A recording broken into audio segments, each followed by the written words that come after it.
அஸ்ஸலாமு அலைக்கும் வரஹ்மத்துல்லாஹி வரகாத்துஹு. பிஸ்மில்லாஹிர் ரஹ்மானிர் ரஹீம்.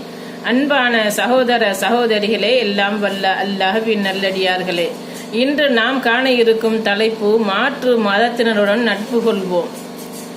இஸ்லாம் இந்த மார்க்கத்தை மனித சமுதாயத்திற்கு அனைவருக்கும் எடுத்துச் சொல்ல வேண்டும் என உத்தரவிடுகிறது. இந்த பொறுப்பை முஸ்லிம்கள் ஒவ்வொருவரின் மீதும் சுமத்தியுள்ளது. மாற்று மதத்தவர்களுடன் எத்தகைய தொடர்பும் இல்லாமல் நாம் வாழ்ந்தால் இந்த பணியை நம்மால் செய்ய முடியாது.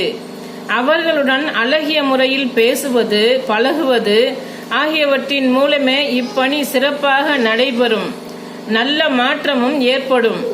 தமிழ்நாட்டில் முஸ்லிம்களுக்கு எதிராக தவறான கருத்துக்களை பல திட்டமிட்டு பரப்பி இருக்கின்றனர். இதனால் இஸ்லாம் குறித்தும் முஸ்லிம்கள் குறித்தும் தவறான கருத்துக்கள் அவர்களிடையே